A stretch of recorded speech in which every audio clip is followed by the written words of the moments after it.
1924년 1월 1일 차가운 겨울바람이 불던 미국 네브래스카주의 오마하. 이 조용한 마을에서 한 소년이 태어났습니다. 훗날 투자 역사상 가장 위대한 인물 중 한 명이자 워런 버핏의 평생 동반자로 기록될 사람, 바로 찰리 먼거입니다. 당시 오마하는 그저 평범하고 조용한 동네였지만 이곳에서 먼거는 세상을 꿰뚫어보는 지혜와 단단한 내면을 천천히 길러내기 시작합니다. 그의 놀라운 여정은 이 작은 눈 덮인 거리에서 조용히 막을 올렸죠. 어린 찰리 먼거가 자란 집안은 아주 뼈대 있는 법률가 가문이었습니다. 그의 할아버지와 아버지는 모두 지역 사회에서 크게 존경받는 변호사이자 연방 판사였죠. 집안 곳곳에는 항상 두꺼운 법률 서적들이 놓여 있었고 식탁에서는 논리적이고 이성적인 대화가 오갔습니다. 이런 묵직하고 진지한 가풍 속에서 어린 먼거는 자연스럽게 세상을 분석하는 법을 배웠습니다. 감정에 휘둘리지 않는 이성적인 사고방식과 평생에 걸친 학구적인 태도는 바로 이 시절 할아버지의 서재에서부터 시작된 셈입니다. 찰리 먼거의 어린 시절은 늘 책과 함께였습니다. 그는 정말 지독한 독서광이었죠. 도서관 한 구석에 조용히 앉아 위인전과 역사책에 깊이 빠져들었습니다. 특히 벤자민 프랭클린 같은 위인들의 삶을 동경했죠. 먼거에게 책은 단순한 종이뭉치가 아니었습니다. 수백 년 전의 위인들이 건네는 지혜의 목소리였죠. 그는 곁에 있는 사람들보다 책 속의 위대한 인물들을 자신의 진짜 멘토로 삼았습니다.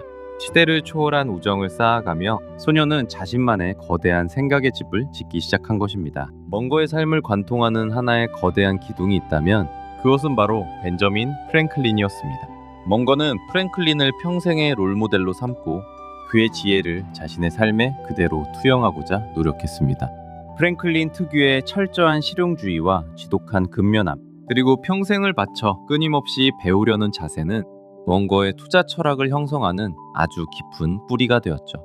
그에게 프랭클린은 그저 책 속에 머무는 역사적 위인이 아니었습니다. 복잡한 선택의 기로에 설 때마다 지혜를 빌려주는 든든하고 살아있는 스승과도 같았습니다. 1930년대 끔찍한 대공황이 미국 전역을 덮쳤습니다. 평화롭던 오마하도 이 거대한 폭풍을 피해갈 수는 없었죠.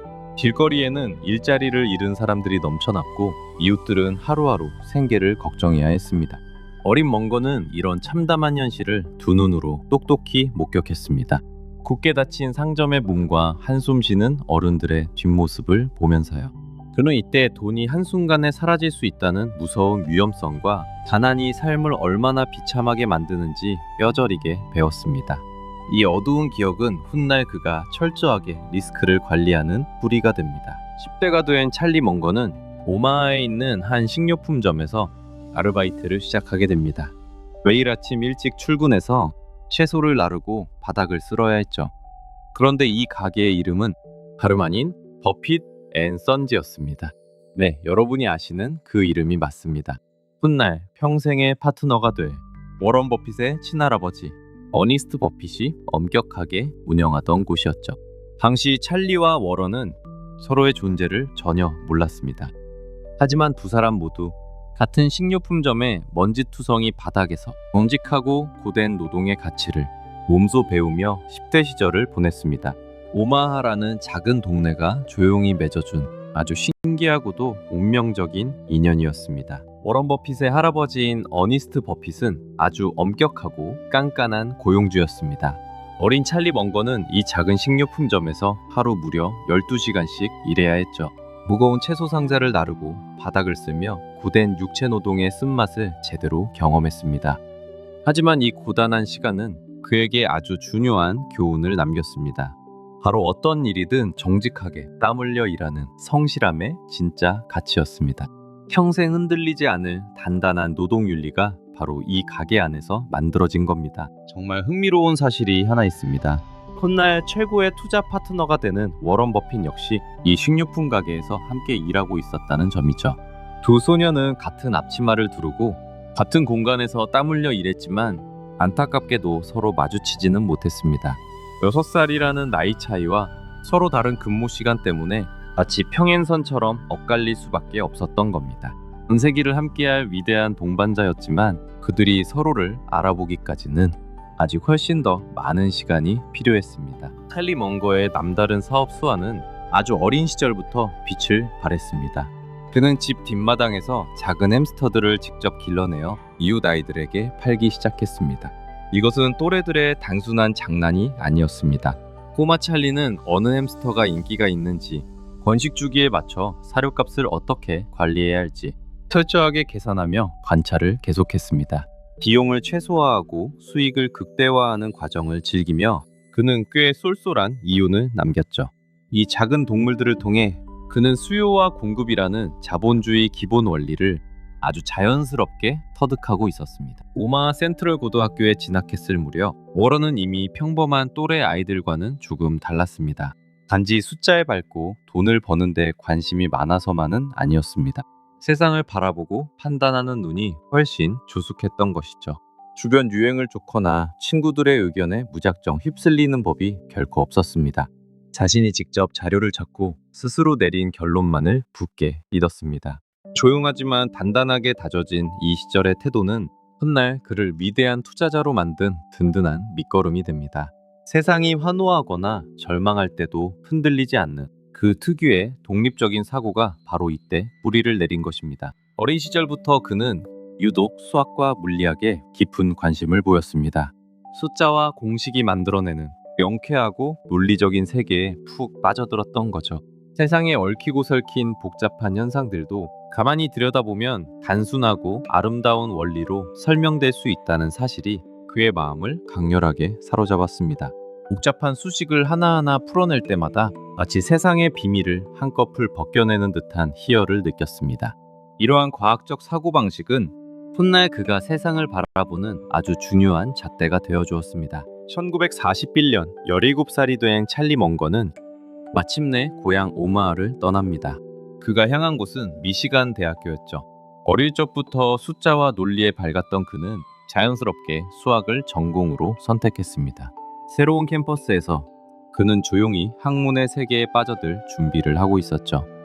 하지만 시대의 거대한 흐름이 그의 평범한 대학 생활을 가로막았습니다. 그가 입학하고 얼마 지나지 않아 제2차 세계대전이라는 거센 폭풍이 미국 전역을 뒤덮었기 때문입니다. 청년 멍거의 계획도 완전히 새로운 방향으로 꺾이게 됩니다. 찰리가 미시간 대학에 입학해 새로운 생활에 적응해 가던 무렵이었습니다. 갑작스럽게 라디오에서 흘러나온 소식은 전 세계를 충격에 빠뜨렸죠. 바로 1941년 진주만 공습이 일어난 것입니다. 미국이 제2차 세계대전에 본격적으로 참전하게 되면서 평범한 청년들의 일상은 하루아침에 뒤바뀌었습니다. 수학을 공부하며 미래를 꿈꾸던 멍거의 대학 생활도 거대한 역사의 소용돌이 속에서 잠시 멈출 수밖에 없었죠. 이 혼란스러운 시기는 그의 인생의 또 다른 변곡점이 되었습니다. 거센 시대의 경랑 속에서 국가의 부름이 들려오자 그는 중대한 결단을 내립니다. 당시 그의 나이는 불과 19살. 아직 세상에 많은 것이 낯설 시기였습니다. 하지만 그는 이제 막 펼쳐지려던 대학 생활을 과감히 뒤로 한 채 미 육군 항공대에 자원 입대하기로 결심합니다. 강의실에 펜을 내려놓고 낯선 군복을 입기로 한 이 묵직한 선택. 평범한 학생으로서 그려왔던 그의 안온한 인생 항로는 바로 이 순간을 기점으로 완전히 다른 방향을 향해 나아가기 시작합니다. 할아버지의 식료품점에서 풍기던 옅은 먼지 냄새, 숫자와 확률로 가득했던 낡은 책들의 촉감, 워런의 세상을 안전하게 지켜주던 오마하에서의 소년기는 이렇게 서서히 막을 내리고 있었습니다. 이제 그는 익숙하고 평온했던 고향을 뒤로 한 채 훨씬 더 크고 거친 세상의 한복판을 향해 조심스럽지만 단호한 발걸음을 내딛고 있었습니다. 책 속의 숫자들은 곧 현실의 거대한 자본으로 바뀔 참이었죠. 진짜 투자자의 삶이 막 시작되려는 순간이었습니다. 입대 후 군 당국은 멍거의 비상한 두뇌를 단번에 알아봤습니다. 뛰어난 수학적 재능과 논리력을 갖춘 그를 일반 보병으로 남겨둘 수는 없었죠.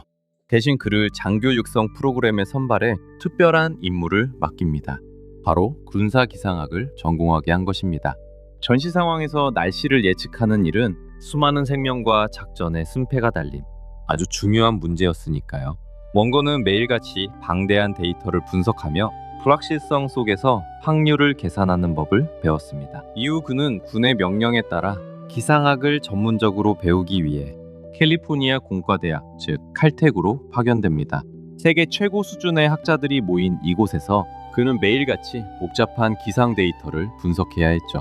수많은 자연의 변수들이 서로 어떻게 얽혀서 흐름을 만드는지 파악하는 매우 치열하고 엄격한 훈련이었습니다. 변덕스러운 날씨를 예측하는 이 과정은 훗날 변동성이 큰 시장을 읽어내는 예리한 안목으로 이어집니다. 칼텍에서의 이 고된 경험은 원거 특유의 논리적이고 다각적인 분석력에 단단한 뼈대가 되어주었죠. 지상학 훈련을 무사히 마친 찰리 먼거는 곧바로 혹한의 알래스카로 배치되었습니다.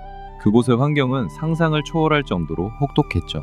얼어붙은 활주로와 예측 불가능한 눈보라 속에서 그가 맡은 임무는 단순한 날씨 관측이 아니었습니다.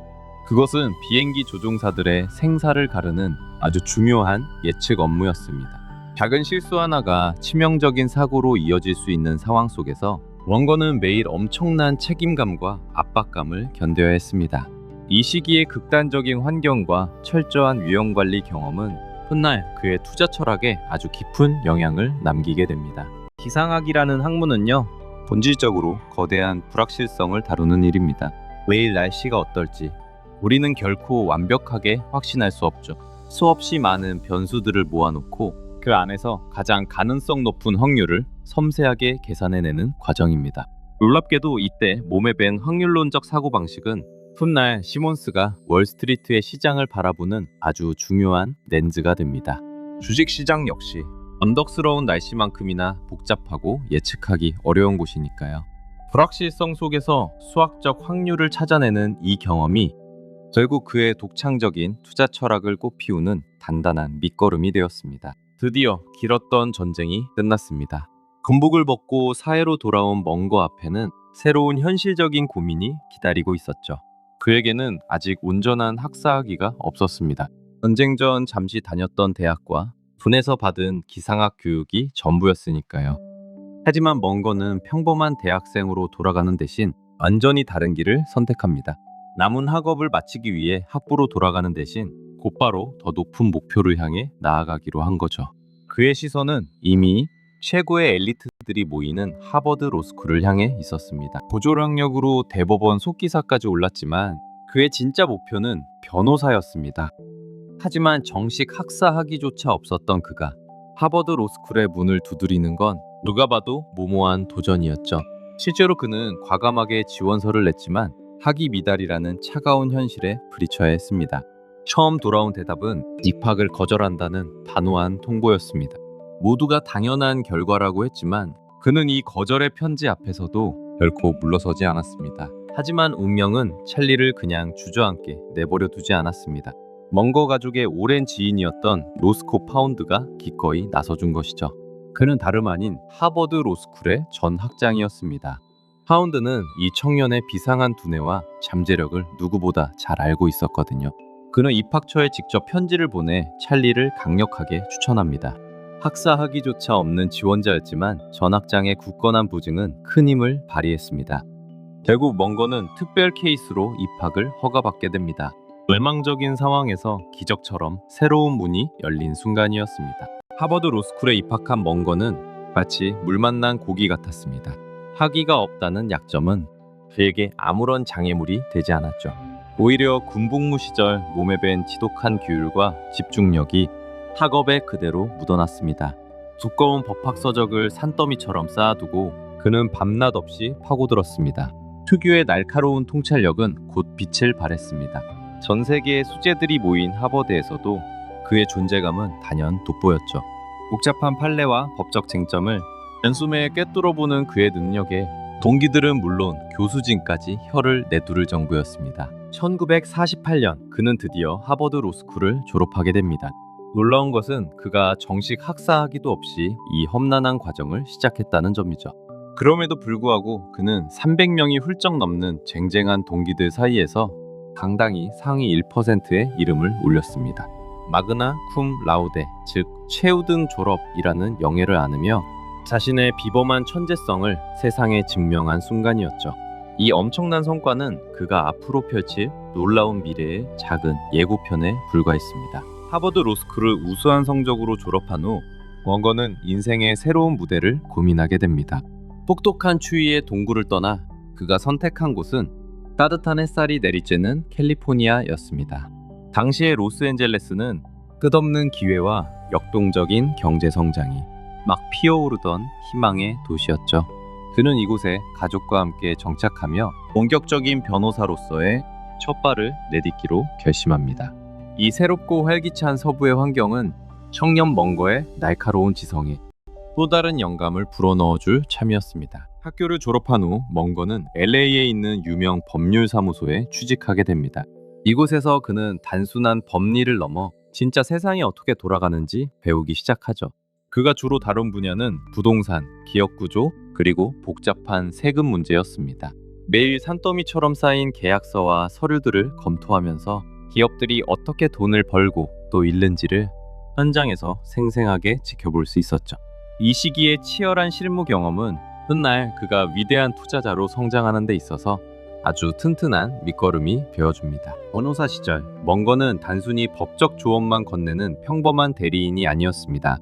그는 고객의 서류를 넘기며 그 이면에 숨겨진 사업 전체의 흐름을 꿰뚫어 보았죠. 이 구조로는 수익이 나지 않습니다. 비즈니스 모델을 바꾸셔야 해요. 그는 법률 검토를 넘어 회사의 재무와 경영 전략까지 깊숙이 개입했습니다. 단순한 방어를 넘어 어떻게 하면 고객의 회사가 더 큰 돈을 벌 수 있을지 치열하게 고민했던 겁니다. 이러한 그의 타고난 사업가적 기질은 훗날 그가 위대한 투자자로 성장하는 가장 튼튼한 밑거름이 되었습니다. 결국 그는 기존에 익숙했던 울타리를 벗어나 자신만의 길을 개척하기로 결심합니다. 비전이 맞는 동료 변호사들을 모아 자신의 이름을 가장 앞에 매건 새로운 로펌을 설립하게 된 것이죠. 처음에는 작고 평범한 사무실에서 그를 믿어주는 소수의 의뢰인과 함께 단출하게 시작했습니다. 하지만 상황의 본질을 꿰뚫는 그의 날카로운 통찰력과 철저하게 원칙을 지키는 변호 방식은 곧 업계에 깊은 인상을 남겼습니다. 이 작고 소박했던 출발점은 훗날 미국 최고 수준의 명문 법률사무소로 굳건히 성장하는 역사적인 순간이 되었습니다. 변호사로서 그의 커리어는 말 그대로 칸탄대로를 달렸습니다. 찰리 멍거는 특유의 날카로운 분석력으로 복잡한 법적 분쟁을 깔끔하게 해결해냈죠. 업계에서는 그를 뛰어난 협상가이자 최고의 문제 해결사로 부르기 시작했습니다. 그의 사무실에는 늘 중요한 의뢰인들이 찾아왔고 자연스럽게 엄청난 부와 탄탄한 인맥이 쌓였습니다. 단순히 법을 다루는 것을 넘어 비즈니스의 본질을 꿰뚫어 본 덕분이었죠. 이 시기에 다져진 폭넓은 경험과 네트워크는 훗날 그가 위대한 투자자로 도약하는데 가장 강력한 무기가 되어주었습니다. 겉보기에는 모든 것이 그야말로 완벽해 보였습니다. 누구도 부러워할 만한 눈부신 직업적 성취, 그리고 따뜻하고 번듯한 가족의 울타리까지. 그의 삶은 흠잡을 데 없는 궤도에 오른 듯 했습니다. 하지만 빛이 가장 밝을 때 그림자 또한 가장 짙어지는 법입니다. 아무도 눈치채지 못했던 그 고요한 평화 이면에서 그의 인생을 뒤흔들 가장 가혹하고 잔인한 폭풍이 소리 없이 어두운 그림자를 길게 들이우며 그를 향해 서서히 다가오고 있었습니다. 돌이킬 수 없는 거대한 시련의 시작이었습니다. 1953년 찰리 멍거의 삶에 첫 번째 큰 시련이 닥칩니다. 바로 8년 동안 이어졌던 결혼 생활이 파경을 맞은 것이죠. 보수적이었던 1950년대 당시 이혼은 개인에게 아주 큰 사회적 오점이었습니다. 정신적인 고통도 컸지만 현실적인 타격은 더 뼈아팠습니다. 이혼 과정에서 그는 재산 대부분을 아내에게 넘겨주어야 했고 사실상 빈털터리 신세가 되어 낡고 초라한 아파트로 거처를 옮겼습니다. 서른을 앞둔 나이에 모든 것을 처음부터 다시 시작해야만 했습니다. 결국 그는 어쩔 수 없이 모든 것을 내려놓고 문에 넣어도 아프지 않을 아이들과 멀리 떨어져야만 했습니다. 그가 홀로 짐을 푼 곳은 도심 외곽의 벽지가 떨어져 나간 낡고 허름한 아파트였죠. 따뜻한 웃음소리가 가득했던 예전 집과는 너무도 달리 차갑고 좁은 방 안에는 지독한 정적과 외로움만이 감돌았습니다. 매일 밤 덩그러니 놓인 낡은 의자에 기대어 앉아 그는 뼈저린 경제적 궁핍을 온몸으로 견뎌내야 했습니다. 당장 내일의 끼니를 걱정해야 할 만큼 주머니는 비어 있었고 눈앞의 현실은 잔인할 정도로 무겁게 그를 짓눌렀습니다. 누구의 따뜻한 위로도 기대할 수 없었던 그의 인생에서 가장 춥고도 초라한 밑바닥의 시간이었습니다. 하지만 그에게 찾아온 진정한 비극은 아직 시작조차 되지 않았습니다. 평화롭던 일상도 잠시 이듬해 청천벽력 같은 소식이 들려옵니다. 눈에 넣어도 아프지 않을 8살 첫째 아들 패디. 아이가 백혈병이라는 진단을 받게 된 것입니다. 오늘날에는 치료가 가능하지만 당시만 해도 백혈병은 전혀 달랐습니다. 곧 사형 선고나 다름없는 무서운 불치병이었으니까요. 아무리 대단한 업적을 이룬 사람이라 해도 절망적인 병마 앞에서는 그저 무력한 한 명의 아버지일 뿐이었습니다. 찰리 멍거는 아들을 살리기 위해 자신이 가진 모든 시간과 돈을 쏟아부었습니다. 매일같이 병원 복도를 걸으며 그가 할 수 있는 일은 그저 기도하는 것뿐이었죠. 수많은 서류와 법전 앞에서는 누구보다 유능했지만 백혈병이라는 잔인한 병마 앞에서는 한없이 무력한 아버지가 될 수밖에 없었습니다. 점점 야위어가는 어린 아들을 유리 너머로 지켜만 봐야 하는 시간들은 그에게 지옥 같은 형벌이었습니다. 타디 찬 병실 의자에 앉아 그는 매일 밤 소리 없는 눈물을 삼켰습니다. 병실에 누워 서서히 생명의 불씨가 꺼져가는 아들을 지켜보는 것은 그에게 너무나도 잔인한 형벌이었습니다. 숨이 막힐 듯한 병실을 잠시 벗어나 그는 파사데나의 낯선 밤거리를 무작정 걷곤 했습니다. 차가운 밤 공기를 맞으며 걷다 보면 애써 참아왔던 눈물이 걷잡을 수 없이 쏟아져 내렸죠.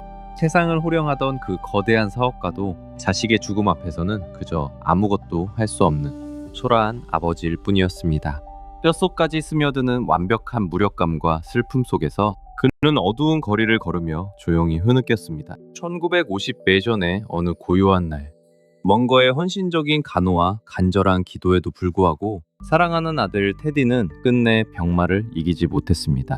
세상을 떠나기에는 고작 9살이라는 너무나도 짧고 가여운 삶이었습니다. 자식을 먼저 차가운 가슴에 묻어야 했던 아버지는 세상이 통째로 무너져 내리는 듯한 깊은 슬픔과 상실감의 늪에 빠지고 말았습니다.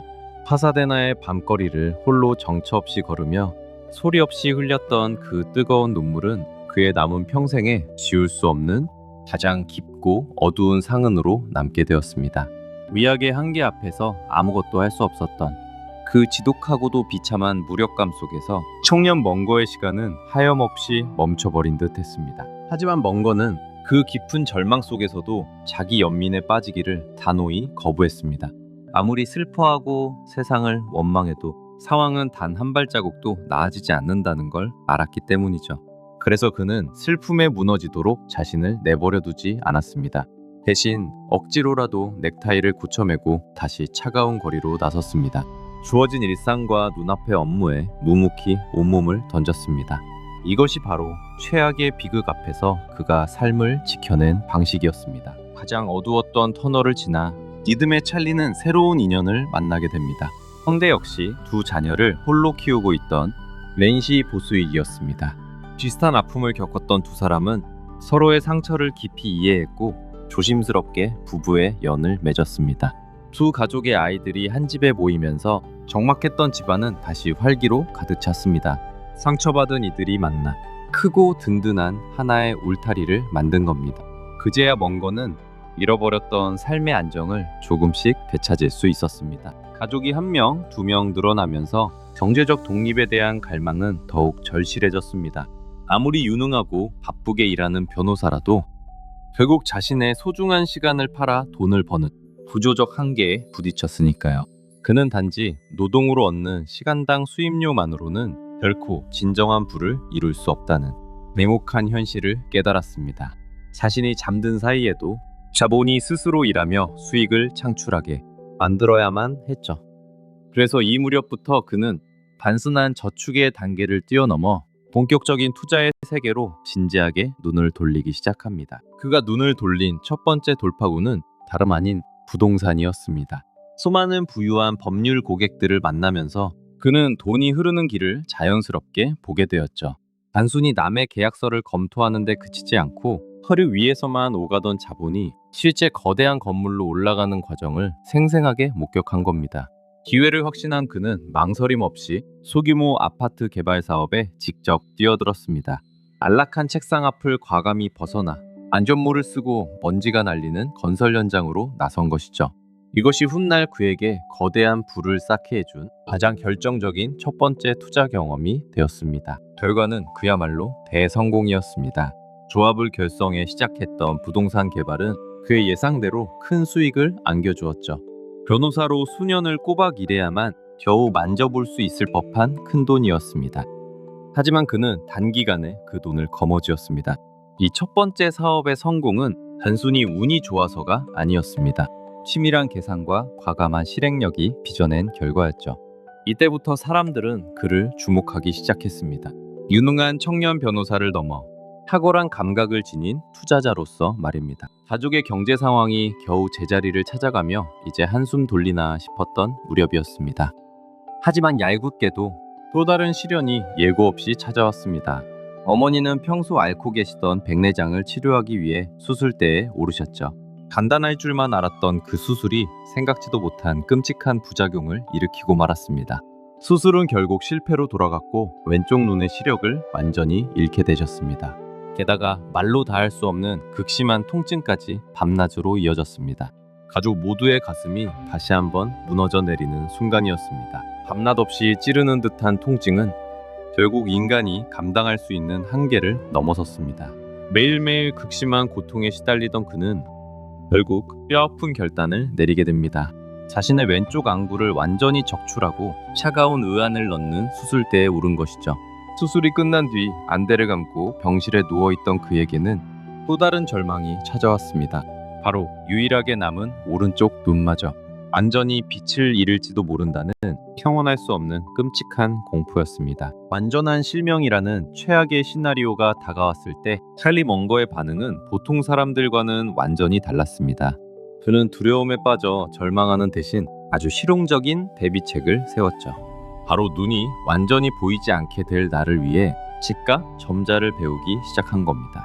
평생토록 책을 읽어왔던 그에게 시력을 잃는다는 것은 삶에 대한 포기를 의미하지 않았습니다. 그저 새로운 방식으로 글을 읽을 준비를 했을 뿐이죠. 어떤 불행 앞에서도 주저앉지 않는 그의 단단한 철학을 보여주는 놀라운 일화입니다. 사랑하는 아내와의 이혼, 그리고 어린 아들의 죽음, 심지어 나중에는 한쪽 시력마저 완전히 잃게 됩니다. 보통 사람이라며 깊은 절망에 빠져 모든 것을 포기했을 비극들이었죠. 하지만 찰리 멍거는 결코 무너지지 않았습니다. 이 모든 시련 속에서도 그를 지탱해 준 것은 슬픔에 매몰되지 않는 냉철한 현실 인식과 항상 최악의 상황에 대비하는 굳건한 정신력이었습니다. 그는 인생의 잔인한 폭풍우 앞에서도 자신이 통제할 수 있는 일에만 묵묵히 집중했습니다. 1959년 여름이었습니다. 찰리 멍거는 캘리포니아에서 꽤 성공적인 변호사로 자리 잡았습니다. 끔찍했던 과거의 상처를 딛고 마침내 평온하고 안정적인 삶을 꾸려가고 있었죠. 하지만 잔잔했던 그의 일상에 아버지가 세상을 떠났다는 슬픈 소식이 들려옵니다. 그는 슬픔을 억누른 채 유산과 재산을 정리하기 위해 정말 오랜만에 고향 오마하로 무거운 발걸음을 옮겼습니다. 아버지를 잃고 돌아간 고향길이 자신의 인생을 송두리째 바꿔놓을 엄청난 만남으로 이어질 줄은 그때는 전혀 알지 못했습니다. 고향 오마하에 잠시 머무르던 찰리 멍거는 어린 시절 이웃이었던 데이비스 부부를 우연히 만납니다. 재회를 반가워하던 부부는 멍거를 저녁 식사 자리에 따뜻하게 초대했죠. 은은한 조명이 켜진 식탁 위에서 이런저런 가벼운 안부와 옛 추억이 오갔습니다. 그리고 대화가 무르익어갈 즈음 데이비스 씨가 문득 흥미로운 이야기를 꺼냈습니다. 자네에게 꼭 소개해주고 싶은 젊은이가 하나 있다네. 자신과 비슷한 성향의 청년이 있다는 그 말은 단순한 식사 자리를 넘어 세계 금융의 역사를 뒤바꿀 위대한 만남의 징검다리가 되어주었습니다. 에드 데이비스 부부가 이들을 안내한 곳은 지역 유지들이 즐겨 찾는 고급 레스토랑인 오마하 클럽이었습니다. 은은한 조명이 흐르는 그곳에서 35살의 변호사 찰리 멍거는 29살의 청년 워런 버핏과 처음으로 마주 앉았습니다. 서로 다른 길을 걸어온 두 사람이었지만 대화를 나누기 시작하자마자 묘한 동질감을 느꼈죠. 이 평범해 보이는 저녁 식사 자리는 훗날 전 세계 금융 역사를 완전히 뒤바꿔 놓을 가장 위대한 파트너십의 출발점이 되었습니다. 빌 게이츠와 워런 버핏, 이 두 사람은 첫 만남부터 서로의 비범함을 한눈에 알아봤습니다. 처음엔 그저 예의 바른 인사로 시작됐죠. 하지만 식탁을 사이에 두고 대화가 조금씩 깊어지면서 공기의 흐름마저 완전히 달라졌습니다. 식사가 진행되는 내내 두 사람은 비즈니스와 투자, 그리고 다가올 미래에 대해 정말 쉴 새 없이 열띤 대화를 나눴습니다. 세상을 꿰뚫어보는 서로의 날카로운 통찰력에 완벽하게 빠져들었던 겁니다. 서로 다른 세대와 배경은 이 순간 아무런 장벽이 되지 않았습니다. 그저 서로의 지성에 매료된 두 천재의 뜨거운 지적 탐구만이 밤늦도록 이어지고 있었습니다. 대화를 나누면 나눌수록 두 사람 사이에는 놀라운 공통점들이 끝없이 쏟아져 나왔습니다. 단순히 투자 철학이 비슷한 것뿐만이 아니었죠. 알고 보니 멍거 역시 버핏과 같은 네브래스카주 오마하 출신이었습니다. 대화는 자연스럽게 어린 시절의 기억으로 이어졌습니다. 그리고 정말 믿기 힘든 우연을 하나 발견하게 되는데요. 두 사람 모두 어린 시절 버핏의 할아버지가 운영하시던 식료품점에서 함께 아르바이트를 했던 겁니다. 비록 일했던 시기는 조금 달랐지만 같은 공간에서 땀 흘리며 성실함을 배웠다는 사실은 두 사람의 거리를 단숨에 좁혀주었습니다. 찰리 멍거 특유의 손철살인 같은 유머와 세상을 꿰뚫어보는 듯한 냉소적인 화법은 오마하의 식당을 순식간에 웃음바다로 만들었습니다. 평소 대화를 주도하던 워런 버핏조차 숨이 넘어갈 정도로 박장대소하며 그의 말에 깊이 빠져들었죠. 날카로운 통찰력에 더해진 그 건조한 유머 감각은 두 사람 사이의 벽을 완전히 허물어 버렸습니다. 버핏은 쉴 새 없이 웃음을 터뜨리며 이 괴짜 변호사가 자신의 완벽한 파트너가 될 것임을 이미 직감하고 있었습니다. 워런 버핏은 찰리 멍거의 비상한 두뇌를 단번에 알아봤습니다. 그리고 아주 직설적이고 도발적인 조언을 던지죠. 당신 같은 천재가 다른 사람의 법률 문제나 처리하고 있다니요. 버핏의 눈에 그것은 명백한 인생 낭비였습니다. 타인의 다툼을 수습하며 귀중한 시간을 보내기에는 그의 통찰력과 지능이 너무나도 아까웠던 겁니다. 버핏은 그에게 변호사 가운을 벗어던지고 자신과 함께 진짜 투자의 세계로 오라고 설득했습니다. 이 한마디는 멍거의 가슴에 깊은 파문을 일으켰습니다. 그날의 길고 길었던 저녁 식사가 아쉽게 끝난 뒤에도 두 사람의 대화는 결코 멈추지 않았습니다. 오히려 수화기 너머로 매일같이 새롭게 이어졌죠. 찰리와 워런은 밤이 깊어가는 줄도 모른 채 전화를 끊지 않았습니다. 미국 전역에 존재하는 온갖 기업들의 재무 구조부터 다양한 비즈니스 모델의 장단점까지 주제는 끝이 없었습니다. 때로는 특정 회사의 가치를 두고 날카로운 경론을 벌였고 때로는 상대의 놀라운 통찰력에 깊이 감탄하기도 했습니다. 매일 끊이지 않던 이 전화통화는 단순한 정보 교환을 넘어서 두 훌륭한 투자자가 서로의 철학을 완벽하게 융합해 나가는 아주 특별하고 소중한 과정이었습니다. 결국 워런 버핏의 그 끈질긴 설득이 빛을 발하게 됩니다. 안정적인 변호사라는 직업을 두고 멍거는 깊은 고민에 빠졌지만 결국 자신의 진짜 재능이 어디에 있는지 깨닫게 되죠. 1962년 마침내 멍거는 큰 결심을 내립니다. 본업이었던 변호사 업무를 서서히 줄여나가면서 자신만의 이름을 건 투자 파트너십을 새롭게 설립한 겁니다. 법정의 변론석을 떠나 복잡하고 치열한 투자의 세계로 완벽하게 발걸음을 옮긴 역사적인 순간이었습니다. 변호사에서 전업 투자자로 변신한 멍거는 자신의 이름을 건 파트너십을 통해 곧바로 시장을 압도하기 시작했습니다. 당시 미국 주식시장을 대표하던 다우 지수는 꽤 오랜 시간 동안 그저 제자리 걸음을 하고 있었죠. 하지만 멍거가 운용하던 포트폴리오는 그 궤적을 완전히 벗어났습니다. 철저한 가치 분석과 과감한 집중 투자 덕분에 그는 무려 연평균 24%에 달하는 정의로운 수익률을 기록했습니다. 이 숫자는 그가 법정을 떠나 시장에 뛰어든 것이 얼마나 완벽한 선택이었는지를 스스로 증명하는 결과였습니다. 이 시기 두 사람은 완전히 하나의 회사로 합치지는 않았습니다. 워런은 오마하에서, 찰리는 캘리포니아에서 각자의 투자 조합을 이끌었죠. 하지만 물리적인 거리는 전혀 문제가 되지 않았습니다. 매일같이 수화기를 붙들고 끊임없이 대화를 나눴습니다. 정말 뛰어난 기업을 발견하면 서슴없이 아이디어를 공유했습니다. 그리고 각자의 포트폴리오를 통해 같은 주식을 조용히 매집하기 시작했죠. 형식적인 서류나 계약보다 앞선 마음과 철학의 동업이 시작된 것입니다. 두 사람이 손을 잡고 본격적으로 투자한 기업, 바로 블루칩 스탬프스죠. 1960년대 미국에서는 마트에서 물건을 사면 종이 우표를 주곤 했습니다. 소비자들은 이 우표를 정성껏 책자에 모아 원하는 상품으로 교환해 주길 기다렸죠. 겉보기엔 그저 평범한 판촉 행사 같았습니다. 하지만 워런과 찰리의 눈은 달랐습니다. 그들은 이 비즈니스 모델에 숨겨진 놀라운 잠재력을 정확히 꿰뚫어 보았습니다. 사람들이 우표를 모으고 교환하기까지 걸리는 긴 시간 동안 회사 금고에는 막대한 현금이 이자도 없이 고스란히 쌓인다는 사실이었죠. 이른바 프로트라 불리는 이 무이자 자금은 훗날 거대한 제국을 세우는 든든한 투자 실탄이 되었습니다. 워런 버핏은 숫자와 재무제표를 읽어내는 데 있어서는 하이 추종을 불허하는 천재였습니다. 하지만 찰리 먼거가 합류하면서 그의 시야는 완전히 다른 차원으로 넓어지게 됩니다. 먼거는 심리학과 역사, 그리고 법학을 넘나드는 다학제적인 사고방식을 가지고 있었죠. 버핏이 미처 보지 못하는 거시적인 위험이나 인간의 비이성적인 행동 패턴을 먼거가 날카롭게 짚어냈습니다.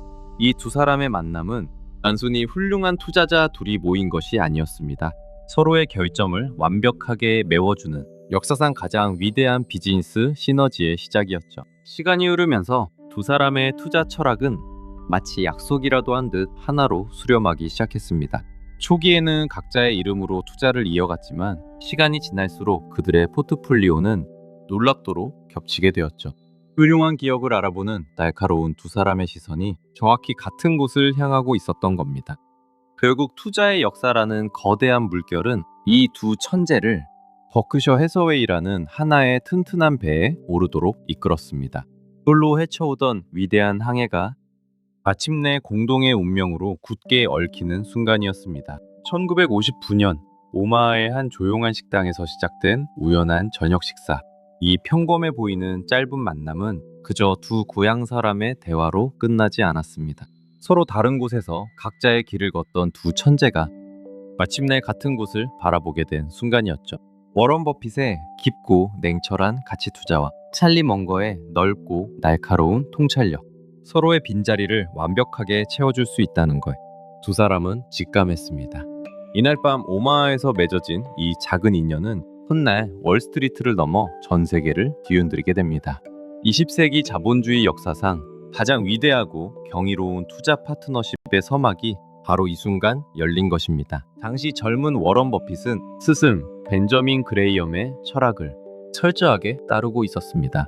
기업의 본래 가치보다 훨씬 저렴하게 거래되는 이른바 싸구려 주식들을 긁어모으는 방식이었죠. 마치 길거리에 버려진 공짜 담배꽁초를 주어서 마지막으로 딱 한 모금 피우고 버리는 것과 같았습니다. 사람들은 이를 담배꽁초 투자법이라고 불렀습니다. 초기에는 꽤 짭짤한 수익을 안겨주었지만 버핏은 곧 이 방식에 뚜렷한 한계에 부딪히게 됩니다. 망어가는 회사는 한 번의 수익을 줄 뿐 장기적인 성장을 기대할 수 없었기 때문이죠. 워런 버핏이 인수한 버크셔 해서웨이 역시 사실은 서서히 망해가는 낡은 섬유회사에 불과했습니다. 양구상 가치보다 주식이 워낙 싸서 덥석 사들였지만 공장의 현실은 아주 냉혹했습니다. 값싼 해외 제품들이 밀려오면서 섬유산업 자체가 이미 경쟁력을 잃어가고 있었죠.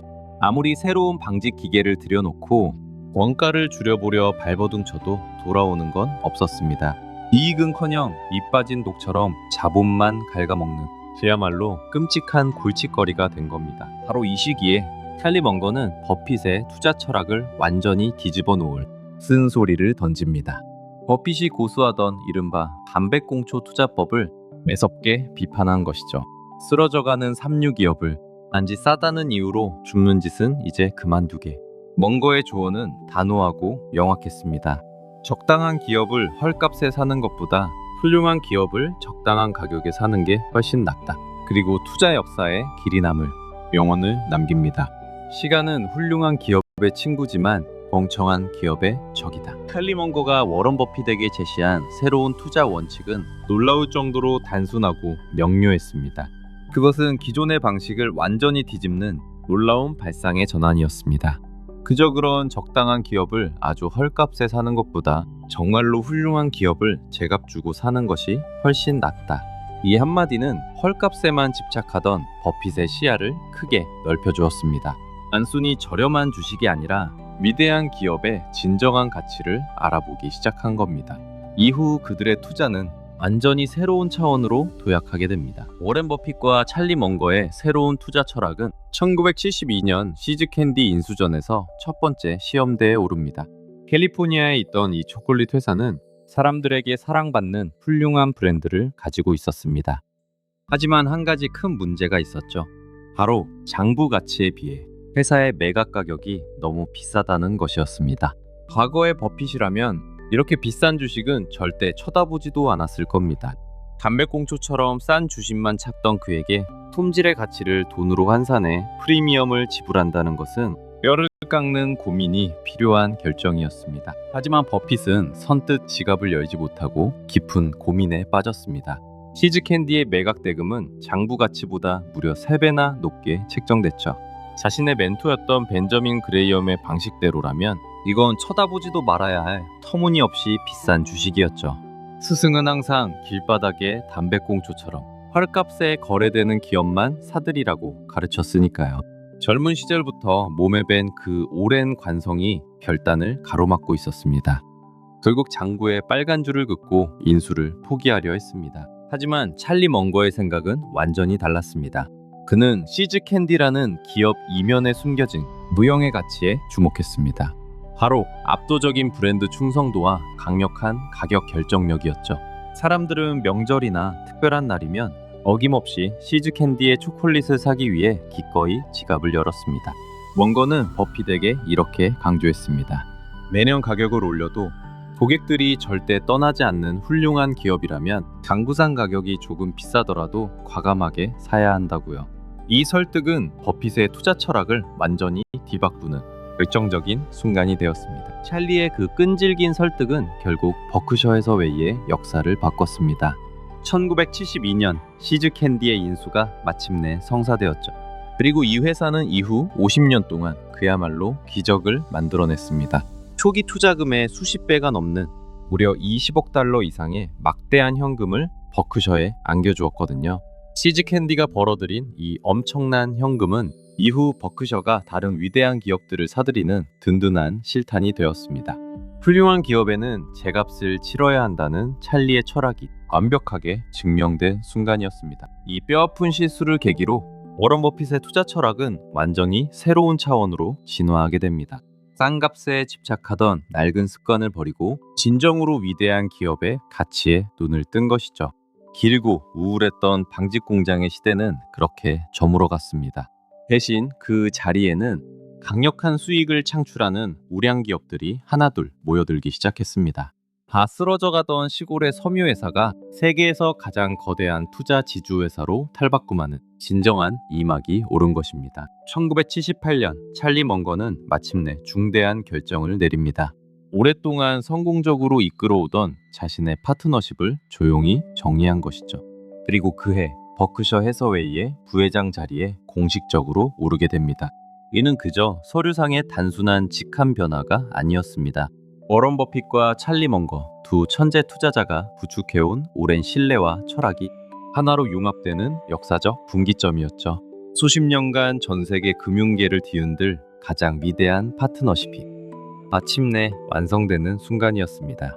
이제 두 사람은 버크셔 해서웨이라는 거대한 깃발 아래 흔들림 없이 함께 나아가게 됩니다. 찰리 멍거의 훌륭한 기업을 향한 집념은 1980년대 후반 코카콜라 투자에서 마침내 화려하게 만개합니다. 그는 단순히 맛있는 음료가 아니라 전 세계인의 일상과 뇌리에 깊게 각인된 그 대체 불가능한 브랜드의 힘을 보았습니다. 아무도 넘볼 수 없는 거대하고 견고한 성벽, 즉 완벽한 경제적 해자를 갖춘 이 기업에 버크셔는 그야말로 천문학적인 자본을 과감하게 투입했죠. 그리고 이 결정은 역사상 가장 성공적인 투자 중 하나로 남아 엄청난 부를 창출하는 결과를 낳게 됩니다. 훗날 워런 버핏은 세상을 떠난 오랜 동반자를 향해 가장 진솔하고 먹먹한 고백을 남깁니다. 찰리는 제게 벤저민 그레이엄의 좁은 시야에서 벗어나라고 끊임없이 조언했습니다. 단지 싼 주식을 줍건 저의 낡은 방식에서 벗어나 위대한 기업의 진정한 가치를 알아보는 눈을 틔워준 사람이죠. 버핏은 세상의 찬사를 동업자에게 돌리며 이렇게 단언합니다. 오늘날 버크셔 해서웨이라는 거대한 제국의 밑그림을 완성한 진정한 설계자는 제가 아니라 찰리 멍거입니다. 저는 단지 그가 그려준 위대한 도면을 따라 성실하게 벽돌을 쌓아 올린 시공업자에 불과합니다. 찰리 멍거는 화려한 스포트라이트를 즐기지 않았습니다. 오히려 그 모든 영광을 기꺼이 워런 버핏에게 양보했죠. 대중의 환호는 버핏을 향했지만 버크셔 해서웨이라는 거대한 배의 방향타는 항상 두 사람이 함께 쥐고 있었습니다. 멍거는 역사상 가장 위대하고 완벽한 2인자였습니다. 자신을 내세우지 않으면서도 냉철한 이성과 흔들림 없는 원칙으로 가장 중요한 순간마다 회사의 중심을 잡았으니까요. 때로는 주인공보다 더 빛나는 진짜 주력자의 모습이었습니다. 워런 버핏과 찰리 멍거 두 사람이라고 늘 의견이 같았던 건 아닙니다. 오히려 투자 결정을 내릴 때는 아주 치열하게 논쟁을 벌이기도 했죠.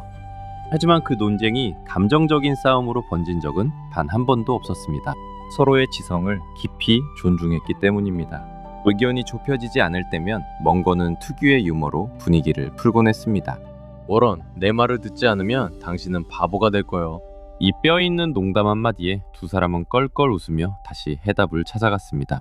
이것이 바로 반세기를 이어온 완벽한 파트너십의 진짜 비결이었습니다. 찰리 멍거는 버크셔 해더웨이에서 이른바 기다림의 미학을 완벽하게 증명해냈습니다. 투자의 세계에서 아무것도 하지 않는 것은 사실 무언가를 사는 것보다 훨씬 더 큰 용기가 필요한 일입니다. 하지만 그는 확실하고 매력적인 기회가 눈앞에 나타나지 않으면 그저 묵묵히 기다렸습니다. 수백억 달러라는 막대한 현금을 들고서도 때로는 몇 년씩이나 꼼짝도 하지 않았죠. 남들이 조급하게 움직일 때도 결코 휩쓸리지 않는 것. 이 지독하고도 놀라운 인내심이야말로 멍거가 가진 가장 날카롭고 강력한 무기였습니다. 멍거의 진정한 가치는 바로 이 리스크 관리에서 빛을 발했습니다. 워런 버핏이 가져오는 수많은 투자 아이디어 중에서 리스크가 조금이라도 보이는 제안이라면 그는 언제나 가차없이 안 돼! 라고 외쳤죠. 버핏은 그런 그에게 어바미너블 노맨, 즉 가증스러운 반대론자라는 유쾌한 애칭을 붙여주었습니다. 하지만 이 단호한 거절이야말로 버크셔 해서웨이를 수많은 치명적인 실수로부터 구해낸 든든한 방패였습니다. 무조건적인 긍정보다 뼈아픈 반대가 때로는 회사를 살리는 법이니까요. 매년 봄이 되면 조용했던 오마하시는 전 세계에서 몰려든 사람들로 북적입니다. 이른바 자본주의의 우드스탁이라 불리는 버크셔 해서웨이 주주총회가 열리기 때문이죠. 단순한 기업회의가 아닙니다. 수만 명의 사람들이 거대한 경기장을 가득 채운 채 오직 이 두 거장의 지혜와 통찰을 직접 듣기 위해 귀를 기울입니다. 양상에 앉은 워런과 찰리는 때론 날카롭게, 때론 유머러스하게 질문에 답하며 주주들과 깊은 교감을 나누는 특별한 축제를 만들었습니다. 버크셔 해서웨이의 주주총회는 언제나 두 사람의 독특한 호흡으로 빛났습니다.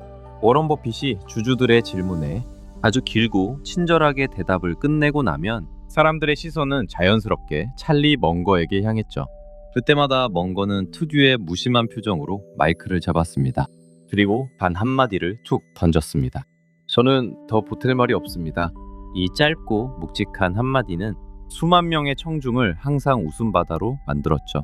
화려한 수사보다 침묵의 무게를 아는 멍거만의 완벽한 유머였습니다. 두 사람의 완벽한 조화와 깊은 신뢰 속에서 버크셔 해서웨이는 단순한 투자회사를 넘어섰습니다.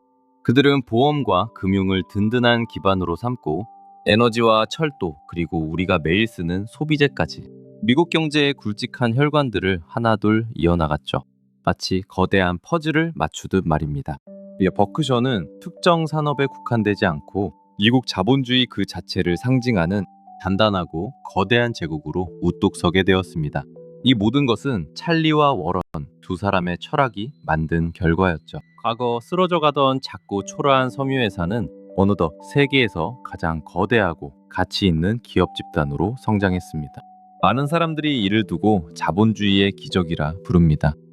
하지만 그 기적의 이면을 깊이 들여다보면 이는 결코 단순한 우연이나 행운이 아님을 알 수 있습니다. 훌륭한 기업을 제값에 사서 장기간 동행한다는 확고한 원칙, 그리고 어떠한 경제 위기 앞에서도 흔들리지 않았던 찰리 멍거의 냉철한 해안과 단호한 결단력이 그 중심을 굳건히 지키고 있었죠. 이들의 완벽한 조화는 버크셔를 단단한 반석 위에 올려놓았습니다. 찰리 멍거가 우리에게 남긴 진짜 유산은 단순히 수익률 높은 주식을 고르는 비법 같은 것이 아니었습니다. 그는 투자라는 좁은 영역을 넘어 우리가 사는 이 복잡한 세상을 어떻게 정확하게 바라볼 것인가를 늘 고민했죠. 그의 가르침은 결국 하나의 깊은 철학으로 기결됩니다. 다양한 학문의 지식들을 거미줄처럼 연결해서 흔들림 없이 스스로 생각하고 올바른 결정을 내리는 단단한 사고의 방식. 그것이 바로 그가 평생을 바쳐 강조했던 진짜 지혜를 얻는 길이었습니다. 찰리 멍거가 남긴 가장 유명한 격언 중 하나는 바로 이 말일 겁니다. 망치만 들고 있는 사람에게는 세상의 모든 문제가 못으로 보인다. 우리가 한 가지 전문 지식이나 익숙한 도구 하나에만 지나치게 의존할 때 발생하는 치명적인 위험을 정확히 꼬집은 표현이죠. 자신의 좁은 시야에만 갇혀 있으면 세상의 복잡한 문제들을 억지로 자신의 틀에 맞춰 단순화해버리기 쉽습니다. 그래서 그는 어느 한 분야의 안경만 쓰고 세상을 보지 말라고 경고했습니다. 심리학, 역사, 수학 등 다양한 학문의 생각 도구들을 함께 챙겨야만 비로소 진짜 해답이 보인다고 믿었던 겁니다. 망치를 든 사람의 한계를 극복하기 위해 찰리 멍거는 자신만의 독특한 사고 체계를 완성합니다. 그가 제시한 해답이 바로 정신적 격자 모형입니다. 수학의 확률, 물리학의 임계질량, 심리학의 인지편향 등 다양한 학문에서 핵심 개념들을 가져와 머릿속에 바둑판의 격자처럼 엮어냅니다.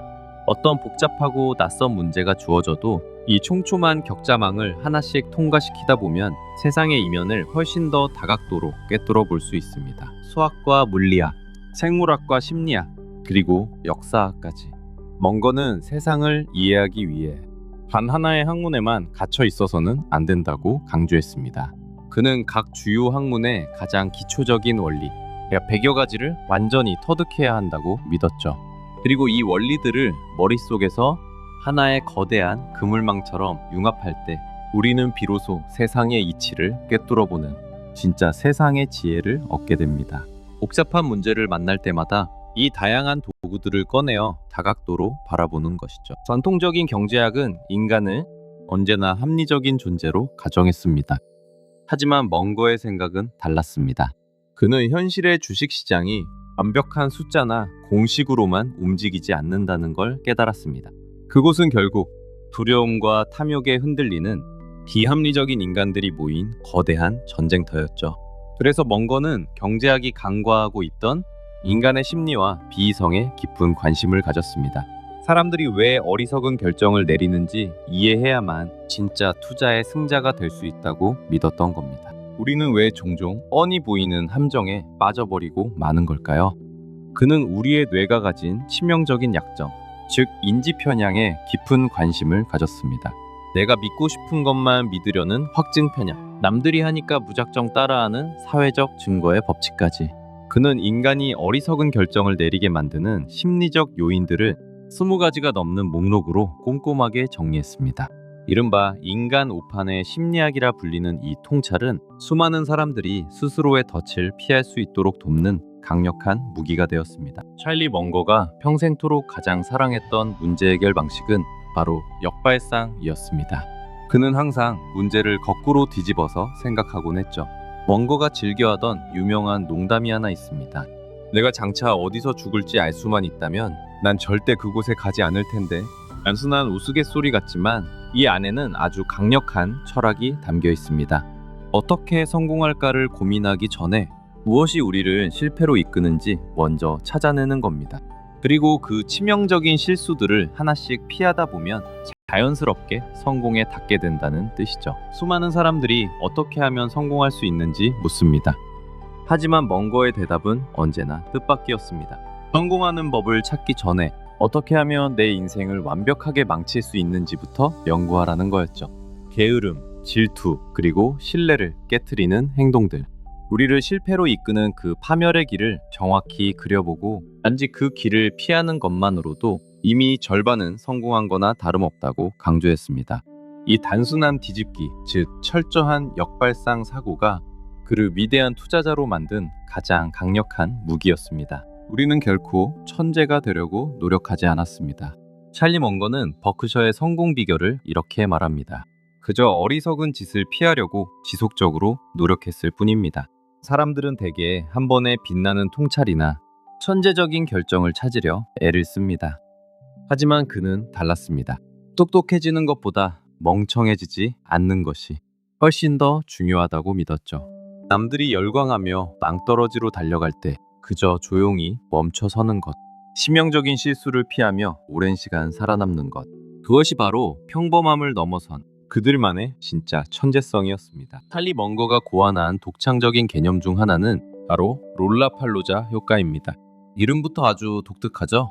여러 독립적인 편향들이 한 방향으로 결합될 때 일어나는 현상입니다. 단순한 덧셈이 아니라 눈덩이처럼 기하급수적으로 커지는 게 특징입니다. 각각을 보면 사소하지만 한데 모여 상호작용하면 예상 범위를 뛰어넘어 극단적 폭발력을 냅니다. 눈부신 성공이든 치명적인 실패든 말이죠.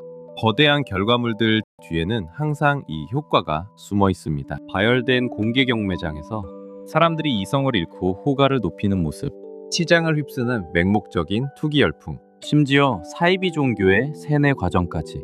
이 모든 것들은 여러 심리적 편향이 동시에 결합해 롤라팔로자 효과가 아주 부정적으로 작동한 대표적인 결과들입니다.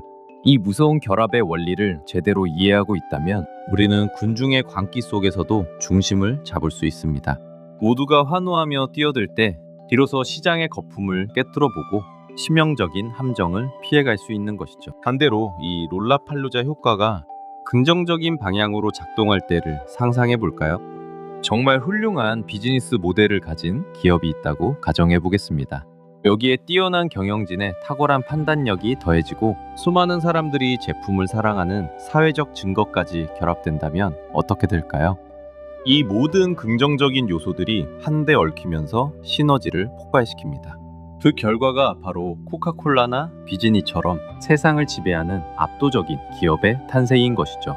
작은 장점들이 단단히 모여 결코 무너질 수 없는 거대한 제국을 완성하는 겁니다. 찰리 먼거가 평생토록 가장 경계하고 혐오했던 것은 자신이 모른다는 사실조차 알지 못하는 오만함이었습니다. 그래서 그는 투자자라면 반드시 자기만의 뚜렷한 능력 범위를 가져야 한다고 믿었죠. 여기서 정말 중요한 것은 그 원의 크기가 아닙니다. 내 지식이 미치는 경계선이 정확히 어디까지인지 스스로 인정하고 그 안에 머무는 겸손함이 핵심입니다. 자신의 능력 범위를 벗어나는 순간 이성적인 투자는 곧바로 위험한 도박으로 변해버리기 때문입니다. 아무리 거대한 수익이 유혹하더라도 그 산업이 자신의 이해 범위를 벗어난다면 버핏은 언제나 과감하게 등을 돌렸습니다. 남들이 모두 돈을 벌고 있다고 환호할 때도 마찬가지였죠. 닷컴 버블이 한창이던 시절이 대표적입니다. 기술주가 연일 최고치를 경신하며 시장이 끌어올랐지만 그는 자신이 완벽히 이해할 수 없는 기업에는 단 한 푼도 투자하지 않았습니다. 조롱을 받으면서도 지켜낸 이 엄격한 규율은 결국 위기 속에서 그의 자산을 지키는 가장 강력한 방패가 되어주었습니다. 찰리 먼거는 과거 알래스카에서 조종사들과 함께 일하며 아주 중요한 교훈을 얻었습니다. 아무리 비행 경력이 길어도 이륙 전에는 반드시 체크리스트를 확인합니다. 기억이나 직감에만 의존하게 되면 자칫 치명적인 사고로 이어질 수 있기 때문이죠. 먼거는 이 철학을 투자에 그대로 가져왔습니다. 아무리 매력적인 기업을 발견하더라도 감정에 휩쓸리지 않고 자신만의 엄격한 체크리스트를 먼저 꺼내들었습니다. 이 단순한 습관이 수많은 투자 실패를 막아준 든든한 방패가 되었습니다. 찰리 먼거의 자녀들은 아버지를 가리켜 다리가 달린 한 권의 책이라고 불렀습니다. 그는 집안에서도 늘 책과 한 몸이었습니다. 하루 중 깨어있는 대부분의 시간을 서재의 낡은 의자에 앉아 보냈죠. 그의 책상 주변에는 늘 두꺼운 책들이 위태로울 만큼 아슬아슬하게 쌓여 있었습니다. 그것은 단순한 취미가 아니었습니다. 마치 활자를 통째로 집어삼키려는 듯 정말 무섭고 집요하게 읽어 내려갔습니다. 이런 파괴적일 만큼 지독한 독서가 그의 날카로운 통찰력을 완성한 비밀이었습니다. 찰리 먼거가 젊은이들에게 남긴 가장 유명한 조언이 있습니다.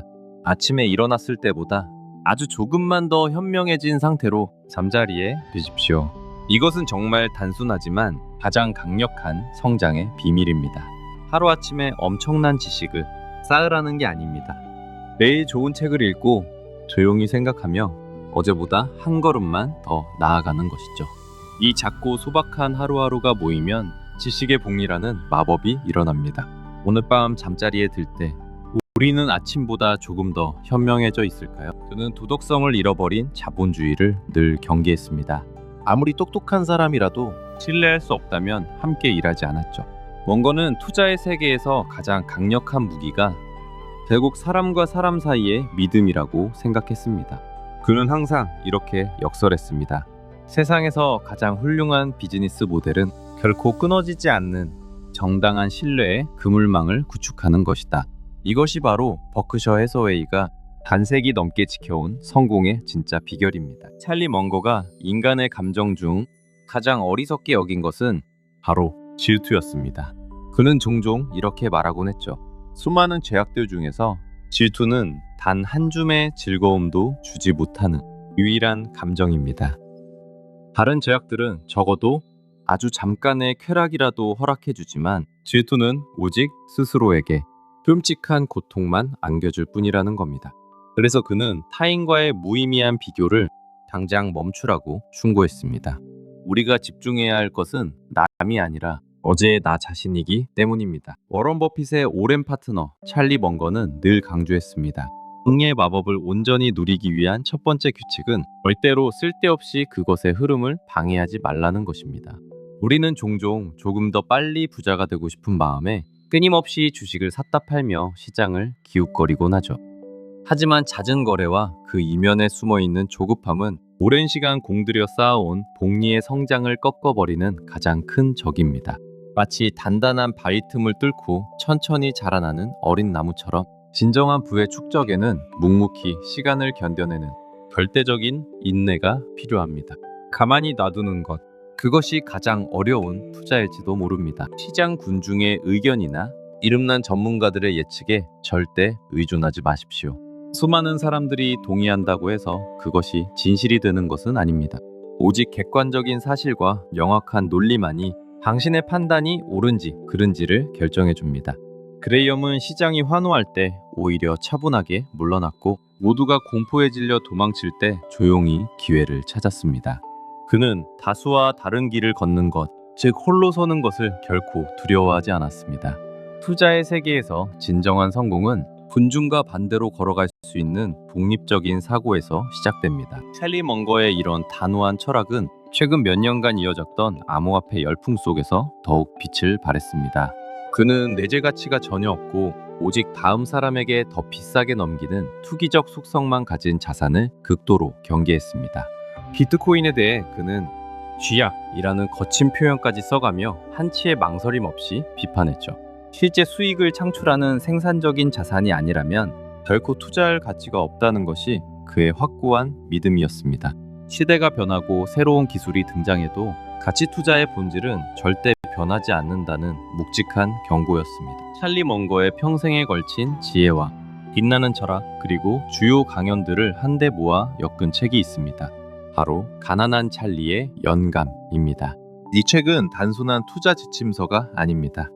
인간의 심리와 올바른 의사결정 그리고 더 나은 삶을 위한 통찰이 빼곡히 담겨 있죠. 출간 이후 전 세계 수많은 투자자와 기업가들의 책상 위에는 항상 이 책이 놓여 있었습니다.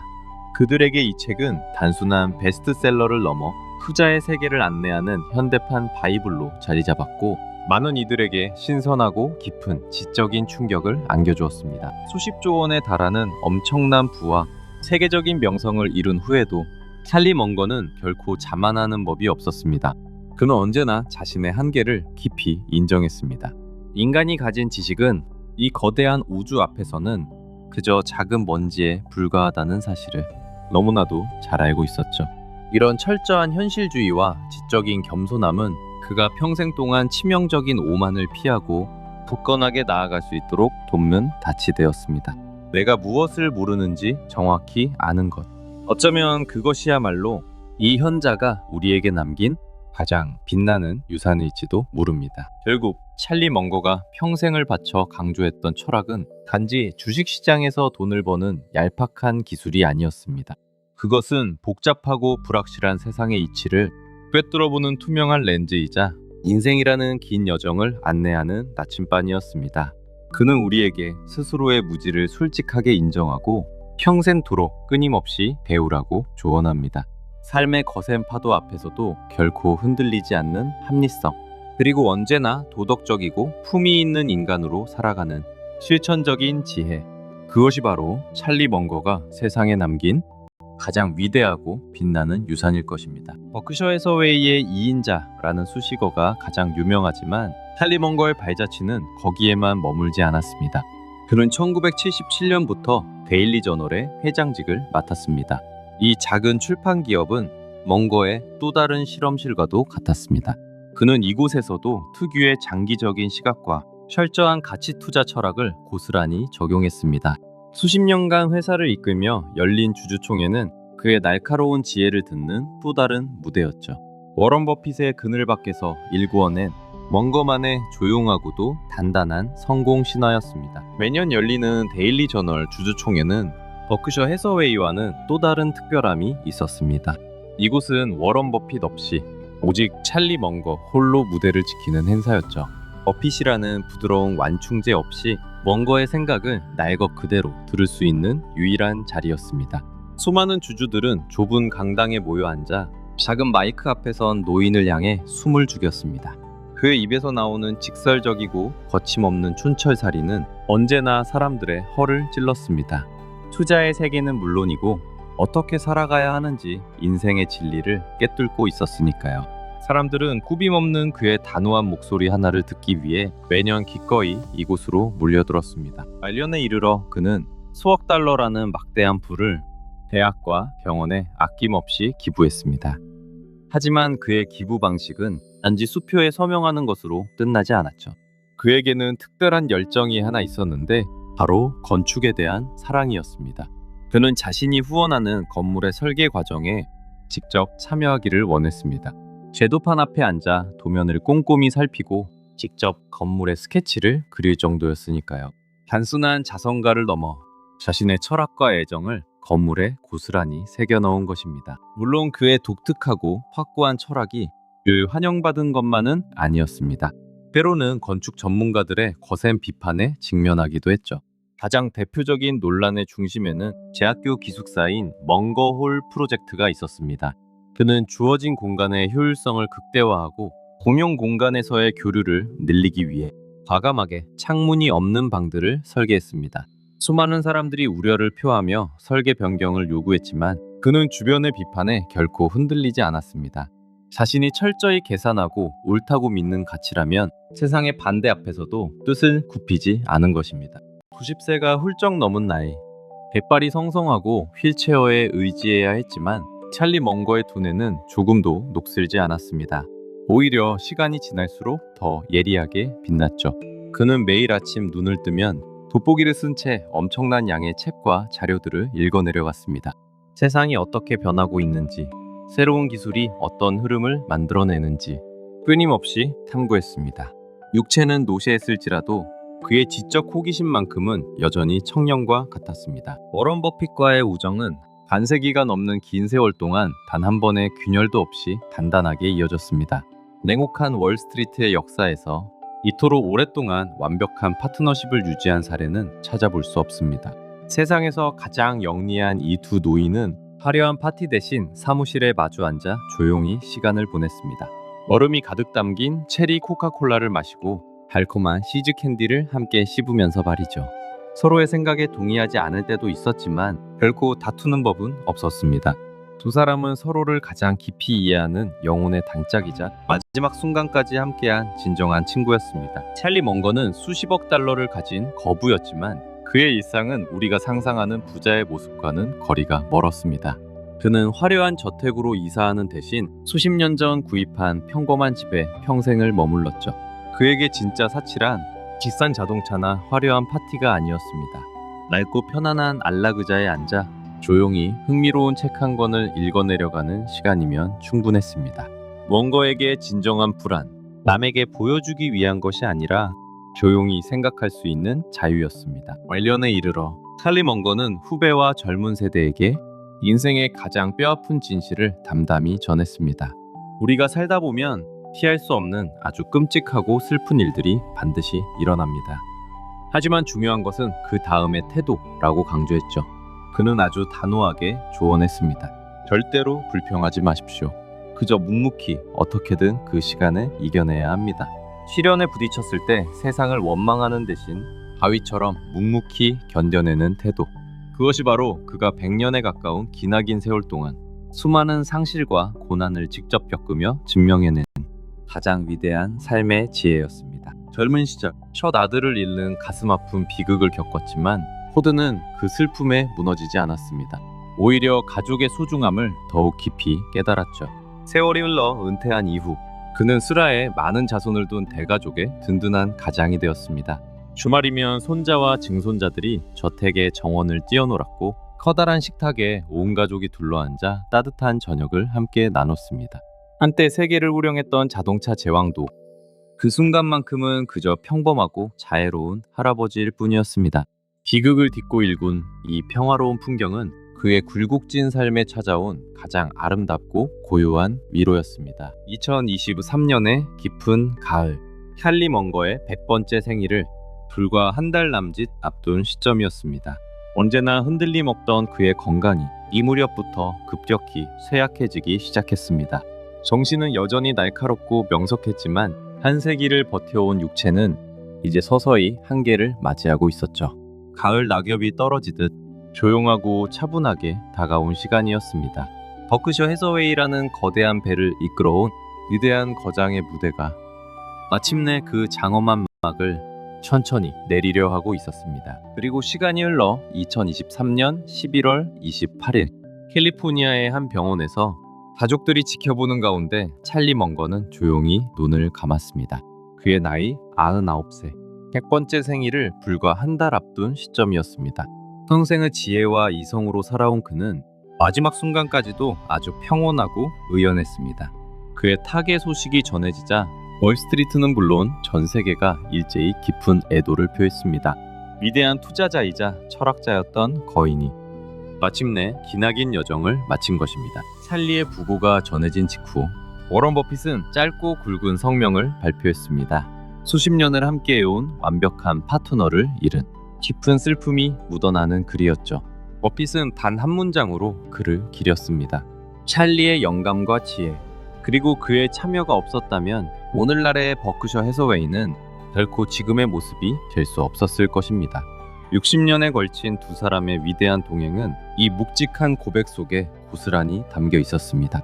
항상 나란히 앉아 농담을 주고받던 그 단상 위의 빈자리는 이제 버크셔의 역사 속에 영원한 그리움으로 남았습니다. 찰리 멍거가 우리 곁을 떠나며 세상에 남긴 것은 그저 수십억 달러라는 거대한 재산만이 아닙니다.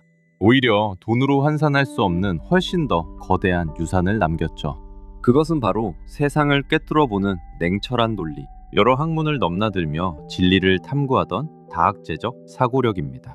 그리고 무엇보다 자신이 틀렸을 때 주저없이 인정할 줄 알았던 굳건한 지적 겸손이었습니다.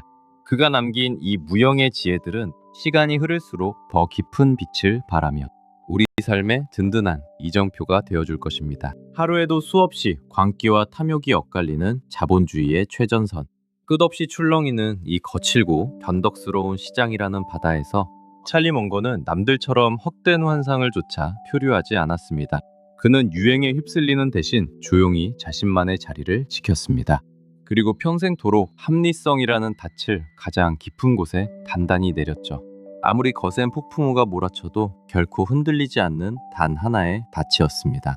그가 보여준 진정한 위대함은 그 어떤 위기 앞에서도 이성을 잃지 않는 그 고요한 태도에 있었습니다. 우리는 찰리 먼거를 단지 뛰어난 투자자로만 기억하지 않을 것입니다. 그는 이 시대가 낳은 가장 위대한 사상가이자 우리의 삶을 이끌어준 진정한 스승이었습니다. 그가 남긴 날카로운 통찰과 지혜는 단순히 불을 쌓는 방법을 넘어 어떻게 살아야 하는지에 대한 깊은 깨달음을 주었죠. 거센 파도 속에서도 변함없이 빛을 내는 등대처럼 그의 가르침은 앞으로도 오랫동안 수많은 사람들의 길을 환하게 비춰줄 것입니다. 세상을 향한 그의 마지막 미소와 함께 위대한 스승의 수업은 이제 영원히 우리 가슴 속에 남았습니다.